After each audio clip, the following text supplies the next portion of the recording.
Hi all. Here's our first video lecture. I'm going to be covering 3.7, 3.8, 3.9 in a small nutshell during this video. The idea is similar to what we were doing in lecture. I'm going to go through some of the problems, leaving the others open. And after the video, I'm going to expect that you then work on the open problems. What I'll do is post a document alongside the video in which basically the key to those problems will be there. So you can find the solutions, in other words, to the problems that were left open in that document that I'll post alongside the video. So we're talking about derivatives of inverse functions, implicit differentiation, derivatives of exponential and logarithmic functions, all in these three sections. I'm actually going to start with this part, the implicit part. I'll make note of derivatives of inverse functions, but that might be about as much as I do about it. Basically, implicit differentiation is, again, just adding to the number of different types of functions or equations that we can differentiate.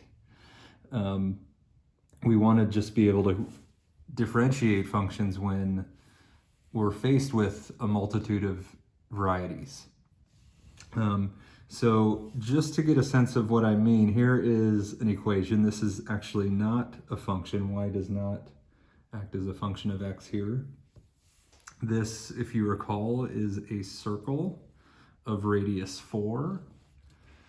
So I'm actually going to begin with part 3 and graph the circle, just to get a picture of what's going on. This is a circle centered at 0, 0. I'll make that origin point. And then there's a radius of 4 in every direction.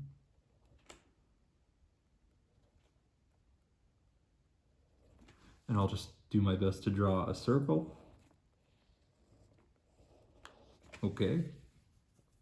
So what we're doing is we're looking for a tangent line to this circle, and I'm just kind of looking at part 2 now, but we're going to be looking for a tangent line specifically at the point 2, 2 root 3. So 2, 2 root 3 must be on the circle right about there, but let me just make sure. 2 root 3 is about 3.5. So yeah, this looks reasonable. So at 2, we're at about right here at 3.5. So we're wanting to know the equation of this tangent line, just to get a quick picture of it. So we want to come back to this equation and find dy dx. So for part 1, just so you know, dy dx means we're taking the derivative of y with respect to x. This would be the same as ddx of y, by the way. These notations are actually identical. And this would be the same as y prime. Just 3 different ways of saying the exact same thing. So when I look at this equation, I do not have y alone. I kind of have a mixture of our variables here. I don't have y in terms of x. I have things kind of scrambled up, but this is actually okay. Here's what we do. So we basically differentiate both sides. So I'm going to say dx of this left-hand side. And I'm also going to differentiate the right-hand side.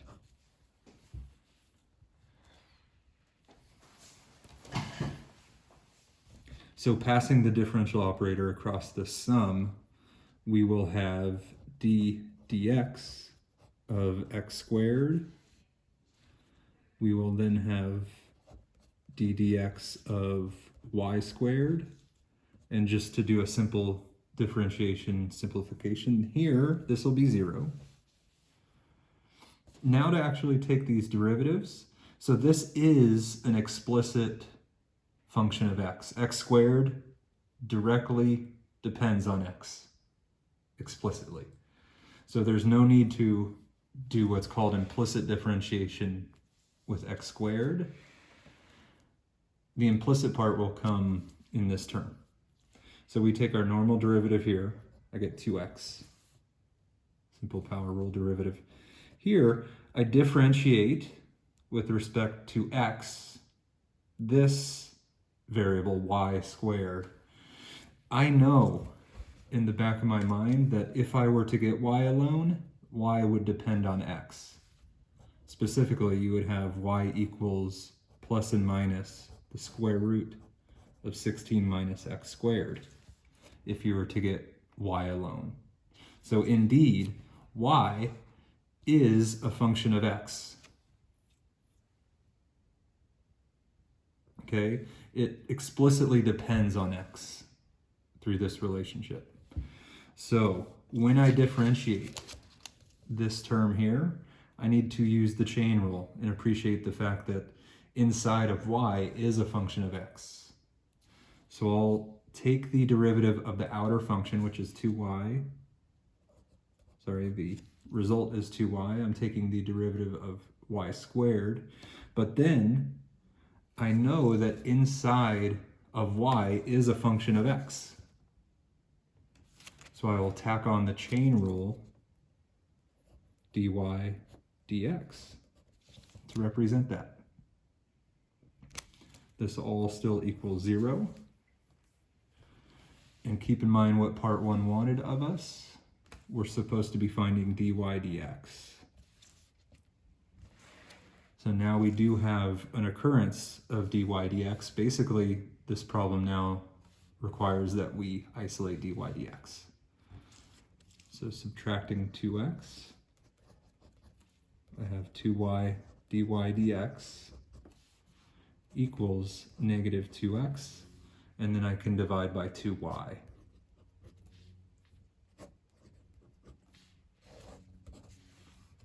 So I have dy dx, the thing I was looking for, this derivative of y with respect to x, equals, the 2's cancel, I have negative x over y. That's part 1.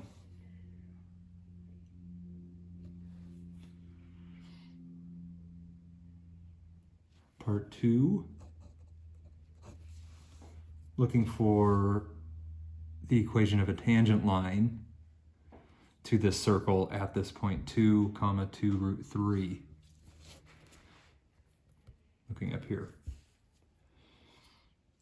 All right, so I know how to find the slope of this line. The derivative, keep in mind, is access into the slopes of tangent lines at some x location. In this case, it's an xy location. So I will evaluate dy dx for these values. I'll have x equals 2 and y equals 2 root 3. So I have negative 2 over 2 root 3. Right, plugging in to our derivative, taking 2 in for x and 2 root 3 in for y. The 2's cancel, and I get negative 1 over root 3 as the slope. The rationalized version of that would be negative root 3 over 3. So I'll go ahead and use the rationalized version. I think it's good to rationalize. If I kind of sense a question, do you want us to rationalize? Yeah, I do. So going back, we now know the slope of our tangent line. It should be negative, so I'm happy to see that it's negative, right? We were expecting a negative slope, so that's good at least. And now to write it. So y minus 2 root 3 equals negative root 3 over 3 times x minus 2. This would be the point slope version of that line, which is totally fine. You can leave it there. You can also give me the slope-intercept form. I'd be happy with that too. Part 3 is here. So I'll go ahead and graph this line now, just make this a solid line.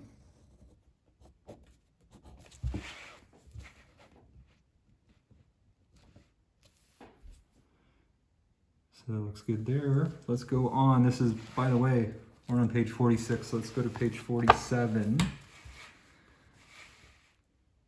I'm leaving this one open for you. So this is page 47, example 2. I'll come back and do that and post the key, as I said.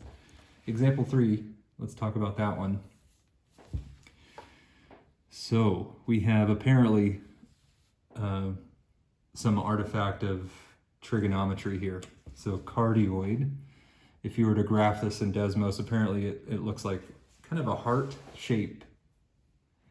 So cardioid, those were kind of these heart-shaped graphs, these polar graphs. Sometimes you would graph them as r and sine thetas, if you remember that. So if this is our equation, we're asked to find y prime. Keep in mind, y prime is the same as dy dx. Doesn't matter what notation you want to use.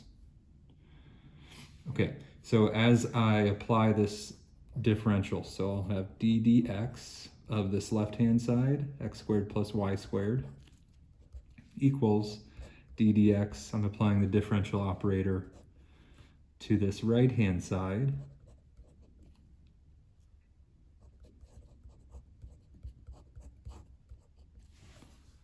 Okay, so on the left, every time I take a derivative of an explicit function of x, I don't need to use the chain rule. Okay.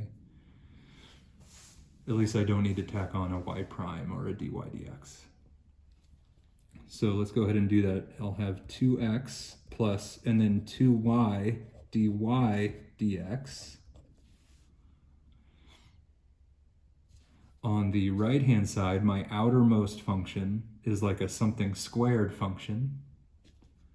So to take the derivative of this, I will have 2 times 2x squared plus 2y squared minus x, and then the chain rule times d dx of this inner composite, 2x squared plus 2y squared minus x. So I still need to take this derivative here.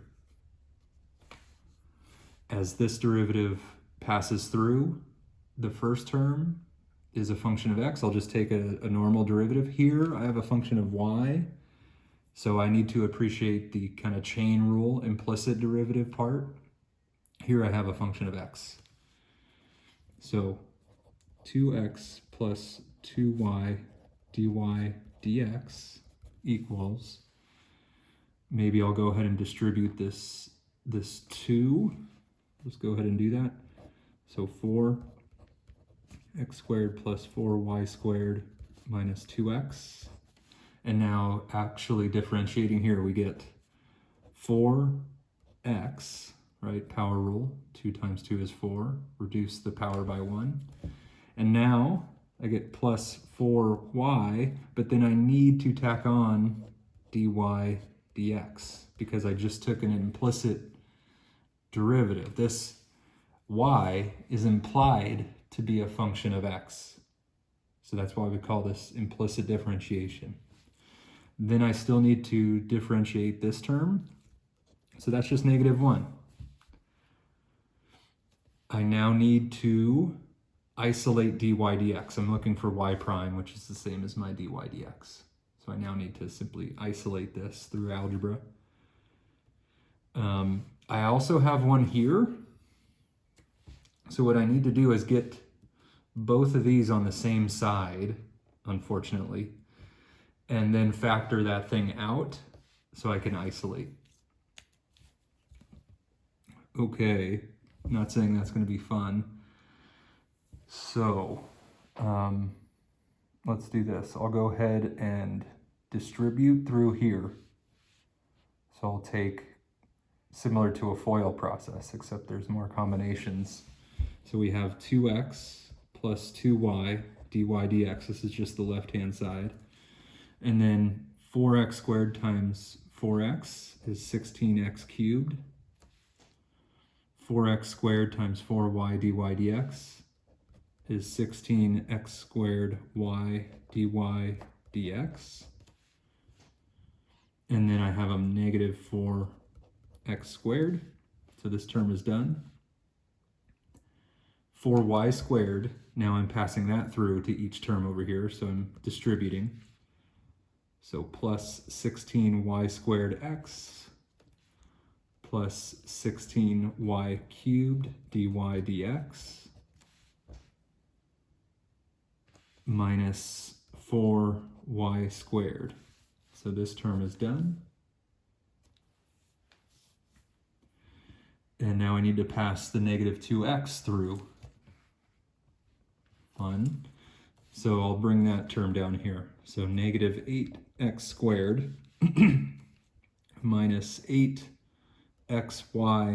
dy dx and plus 2x.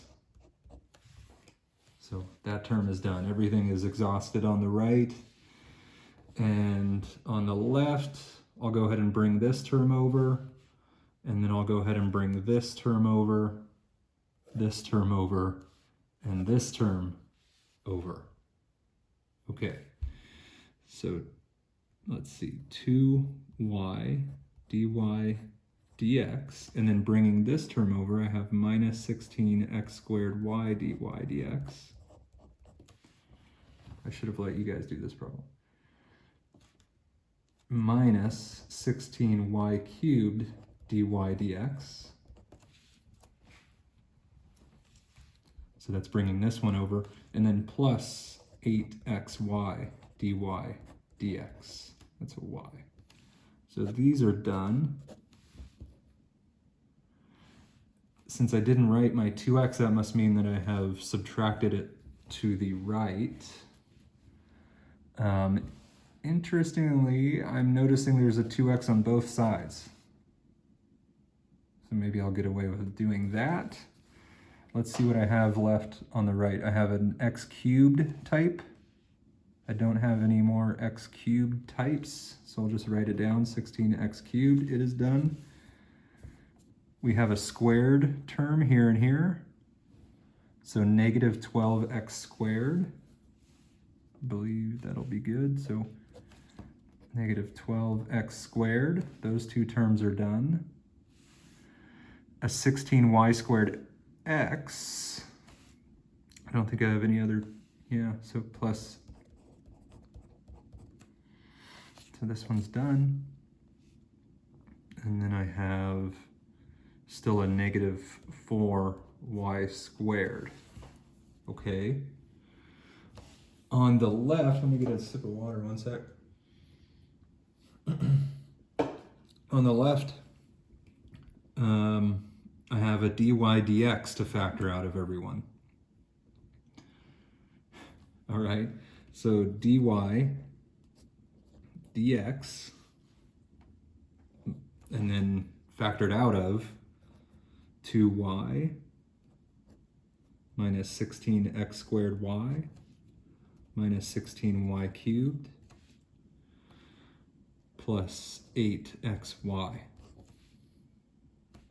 equals still what I had over here, 16x cubed minus 12x squared plus 16y squared x minus 4y squared. Need more paper.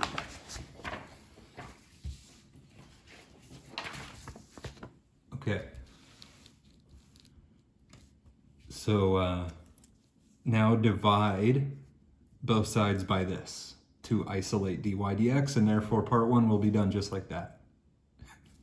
That's a joke. So divide both sides, I get dy dx equals 16x cubed minus 12x squared plus 16y squared. I'm just writing down the right hand side again. That's my numerator, and then we're dividing by 2y minus 16x squared y minus 16y cubed plus 8xy. This looks like a 2 can be factored out, so shoot. Let's factor out a 2. So it looks like a 2, right?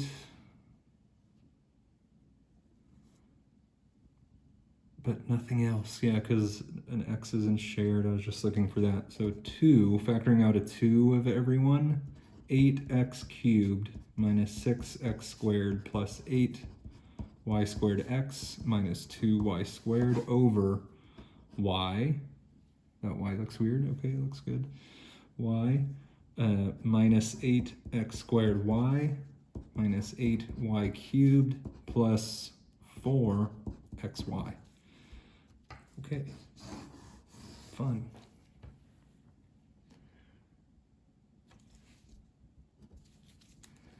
So that's part 1. Part 2, just to remind us, says find an equation of the tangent line to the cardioid at this point 0, 1/2. So the slope, well, we basically have access into the slope at any point xy on the cardioid that we care about. So the point that we care about in this case is 0, 1/2. So we're going to evaluate dy dx for x equals 0 and y equals 1/2. Sorry, this has been out of view. So we're going to evaluate this horrible thing for these values. Okay, so just carefully plugging that in. 8, 0.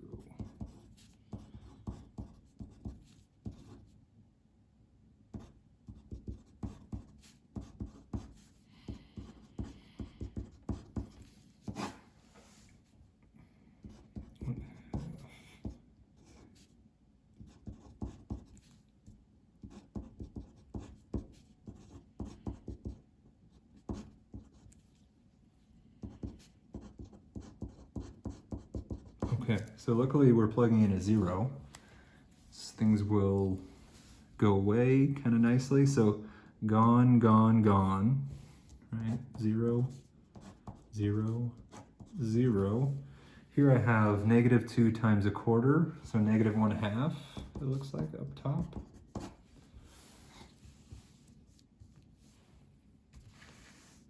And what else? Down below I have a 1/2. This is gone. This is gone. So a 1/2 minus, this is an 1/8. So -8 times an 1/8 is -1. So a 1/2 minus 1 is -1/2. So it looks like we have a slope of 1 for our tangent line. So in point slope form, y minus 1/2 equals x minus 0, right? And maybe slope intercept form would be better. So y equals x plus 1/2.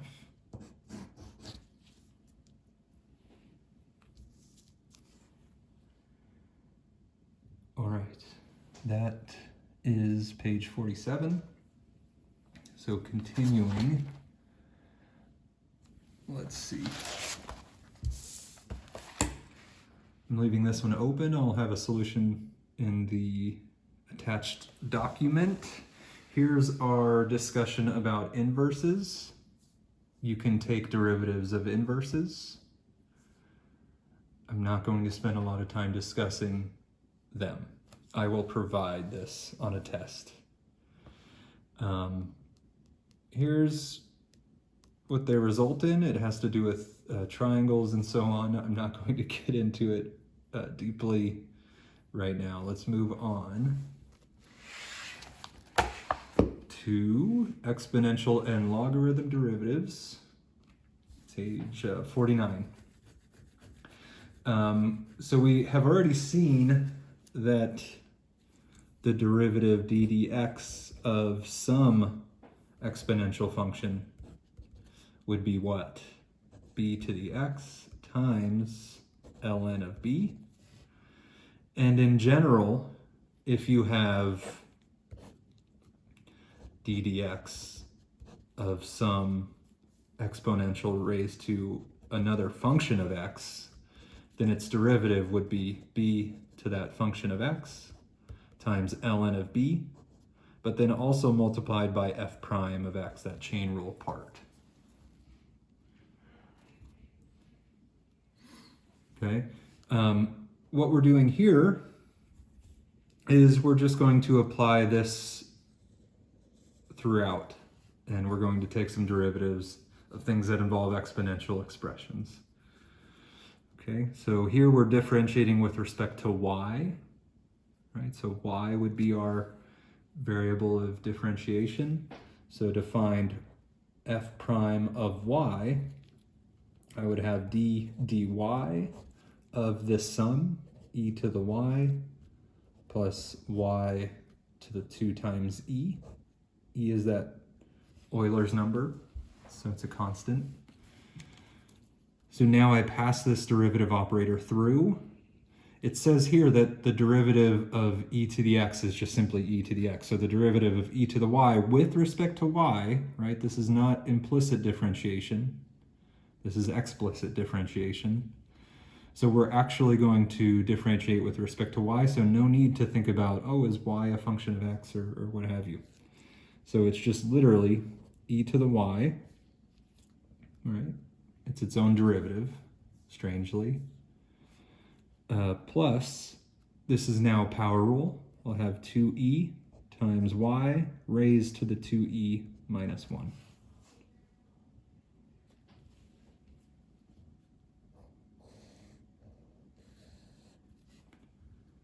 I'm asking you to fill in this next one.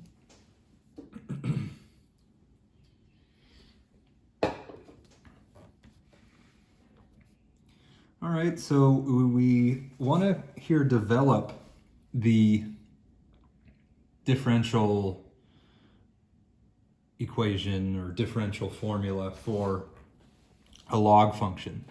So what this is saying is find the derivative of y equals log base b of x. It says, hint, rewrite this logarithmic equation into exponential form, then use this formula that we saw in a previous section. So if I go from the logarithmic way of saying this to the exponential way of saying this, I would have b to the y equals x. And then if I take the derivative with respect to x, that's what this hint is suggesting we do. So I'll apply this derivative operator on both sides. Now I know that y is a function of x. I can see it right here. So when I take this derivative, this is implicit differentiation. This is explicit differentiation happening here. So I can literally see that y is a function of x. So as I take this derivative, I need to appreciate the chain rule. So it will be b to the y times ln of b, and then times dy dx, the derivative of y with respect to x. And then on the right, we will have the derivative of x with respect to x, which is just 1. And now isolating dy dx, so I can divide both sides by b to the y times ln of b. So we have dy dx equals 1 over b to the y times ln of b. But then we had that y is log base b of x, so I'll make that replacement. So we have 1 over b to the log base b of x times ln of b. Hopefully you can see that. So I've replaced y with log base b of x. okay? These now cancel due to properties of logarithms and exponentials. And we now have that dy dx, in other words, the derivative of y with respect to x, this y, is 1 over x times ln of b.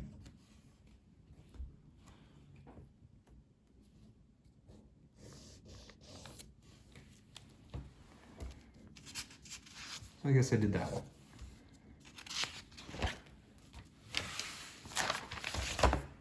Here is that formula. It was on the back page the whole time. So page 50. So the derivative of log base b of x is 1 over x ln b. The derivative of ln of x is just 1 over x. Maybe you can figure out why there's no ln present as compared to the one above. Here's the Leibniz notation way of saying this with the chain rule. Right, if u is a function of x, then you would need to multiply by du dx. Here's an actual example of this. So example 8. So we're being asked to differentiate f and find the domain of f. Okay, let's differentiate first. So f prime of x, I'm taking this derivative. So it says here that it's 1 over x, but if we have a function of x inside of the ln, which we do, then we need to multiply by the chain rule. So this will be 1 over x squared minus 3x, but then multiplied by d dx of x squared minus 3x. So carrying that out, I have 1 over x squared minus 3x, and then differentiating, I get 2x minus 3. So it looks like f prime of x for this one would be 2x minus 3 over x squared minus 3x.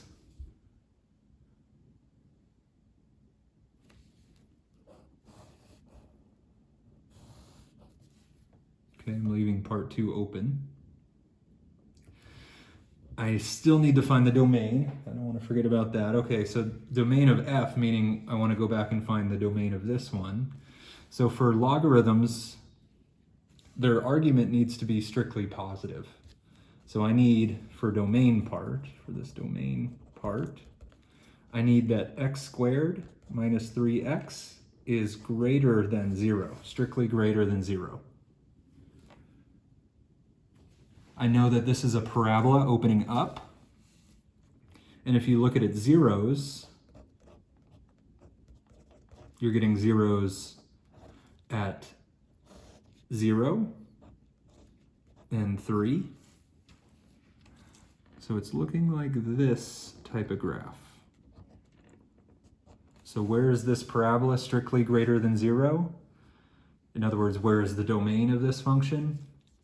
It is from negative infinity to 0, not including 0, union 3 to infinity. So this would be the domain of the one above.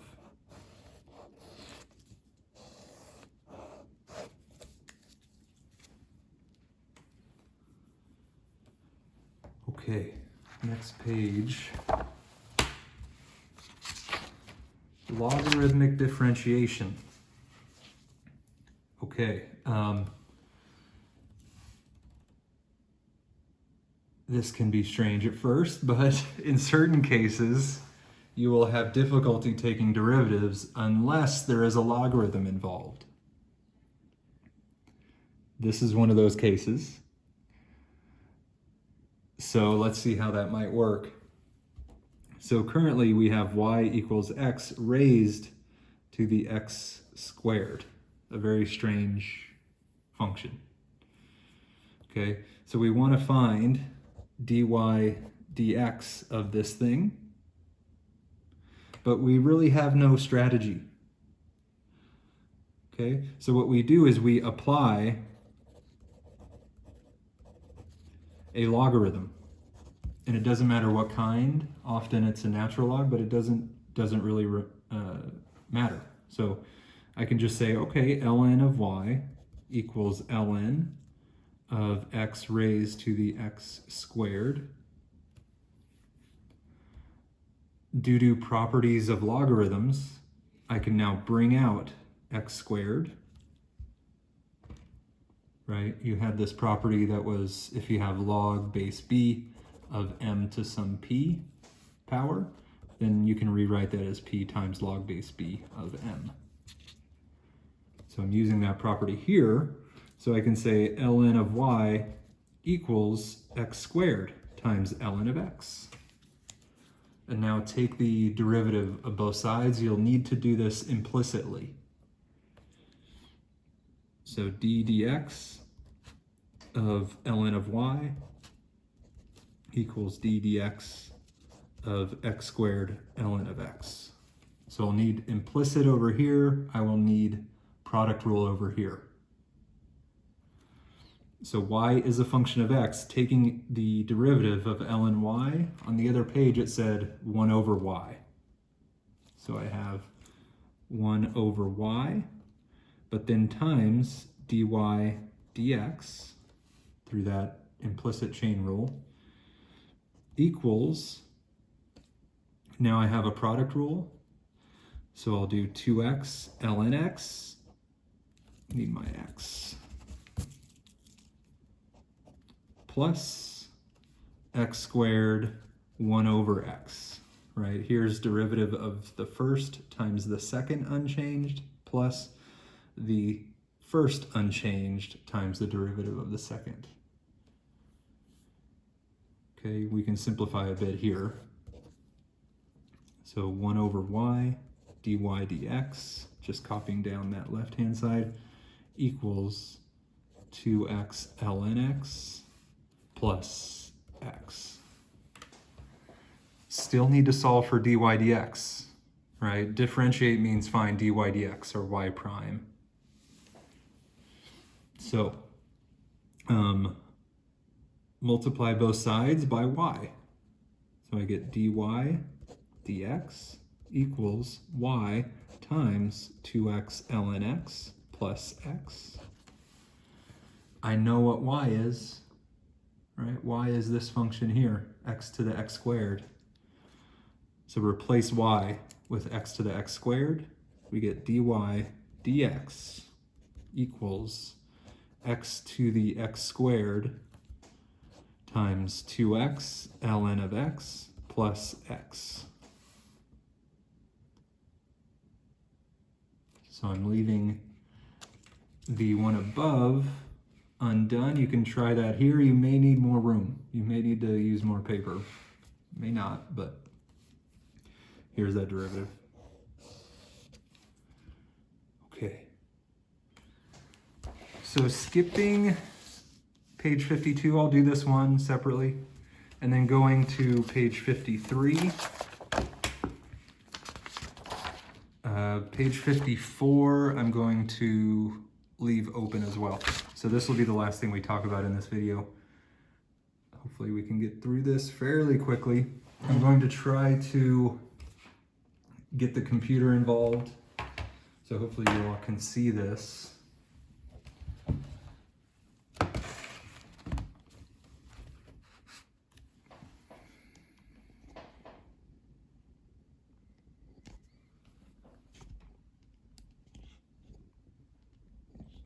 Sorry about all that. Okay, so I'm on Desmos, and what I'm going to start to do here is type in the data, and then eventually I'll read the problem, which is probably a good idea too. But let's type in the data. So I guess I already had one of these tables. So you can go to desmos.com, click on this plus button, and then type in this data. I have 0, 10. It'll actually auto-populate after a couple, and you can go all the way down to 110. And then over here, I'll just laboriously type in 1750. This is what fast forward is for.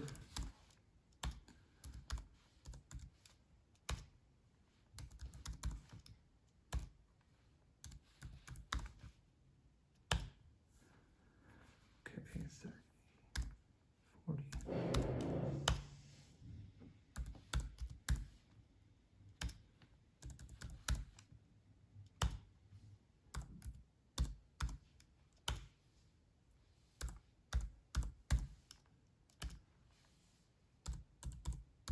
Okay, so now that I have that, let's read the problem. It says, the table gives the population of the world, P of t in millions, where t is measured in years and t equals 0 corresponds to the year 1900.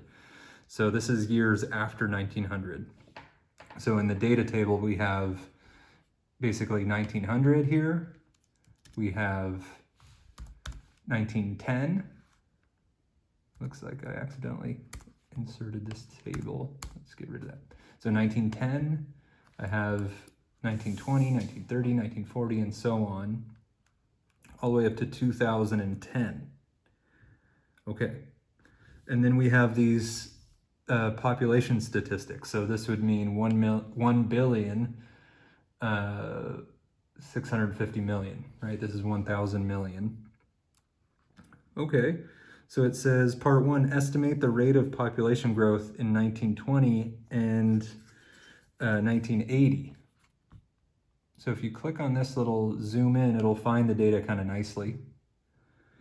So for number 1, actually part 1, we'll use the slope of 2 secant lines. So it says 1920. I'm just going to do 1920, actually, just to save some time. So looking at 1920, that would mean I could look at these 2 points here, the 1910 and 1920, and then I could maybe look at 1920 with respect to 1930, and then maybe take an average of those two. Okay, so I'm going to use 1910 and 1930 to learn something about 1920.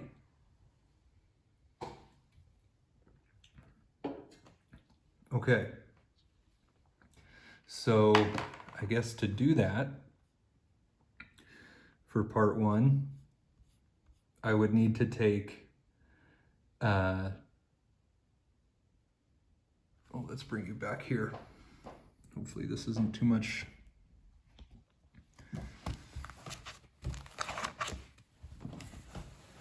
Okay, so I can go ahead and take, for this first secant line, I'll go ahead and look at 1910. So this will be 0.1 and this will be 0.2.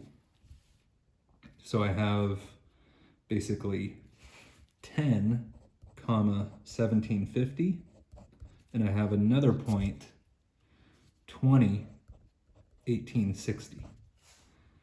So the slope between those 2 points, in other words, the slope of this secant line,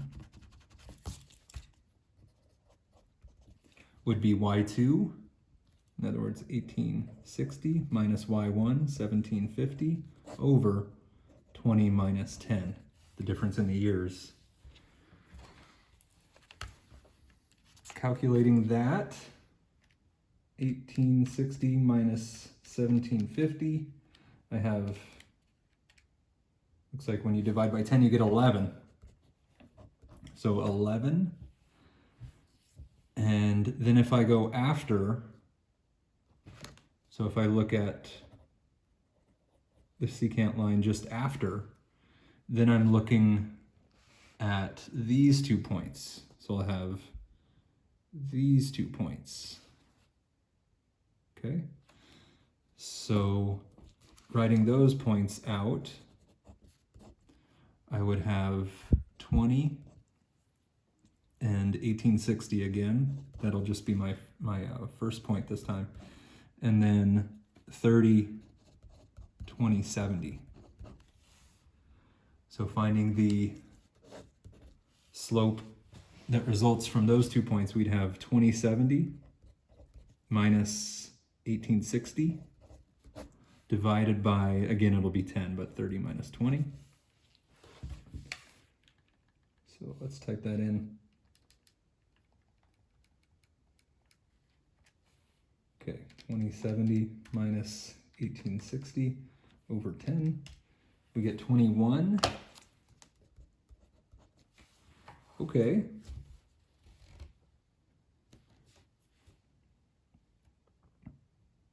So in 1920, maybe I'll take an average and say 11 plus, sorry, let me move this into view. 11 plus 21 divided by 2. So I have 33 over 2. 33 over 2 is 16.5. So that would be my estimate for 1920. In other words, 16.5 thousand people are being added to the population every year in net, right? So maybe more than that are being added, but unfortunately some people are exiting the population every year. So this would be the net additional after that difference. So this would be 1,000 people per year in 1920. Part 1, fun, took up that much space. It says use a graphing device, and this is really what I wanted to show on the video.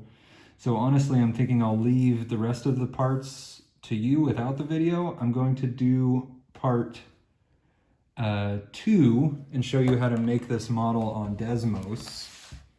It says use a graphing device, and Desmos is definitely a graphing device. So let's try to get this. Sorry about that. Hope nobody's too seasick. Okay. Okay. All right. So in hopes of making a cubic model, as part 2 wants, what you want to do is open up another cell down here, and then you'll say y1. You can just press y and then 1. And what I'm doing is I'm referencing this set of data there by typing a y1. And then we use this button, so shift, and then hit this button. So I'm looking at this button. I want that little wavy mark.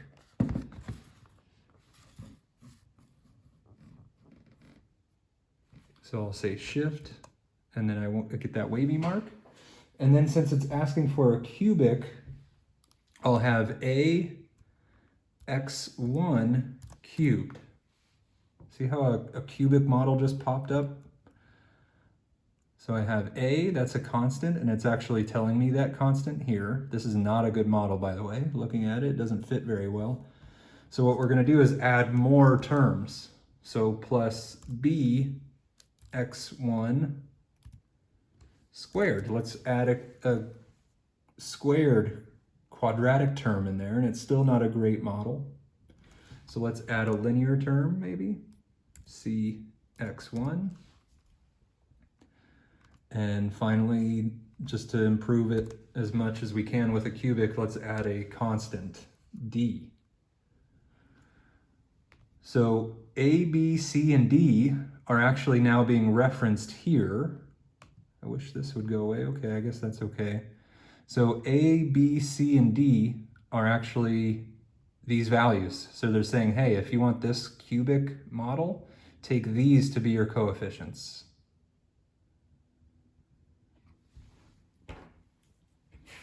So let me write this down, and then I'll bring the camera back over here. So my cubic model would be P of t equal, I'm using x's and y's in Desmos because it likes that, but really it's a t. So it's saying to take, let me get this out of the way, if you can see this, these values. So I'll have negative 0.0002849, and that'll be my t cubed coefficient. And then I have plus 0.522433, that'll be my quadratic coefficient. Then minus 6.39564, that'll be my linear coefficient. And then plus 1720.59.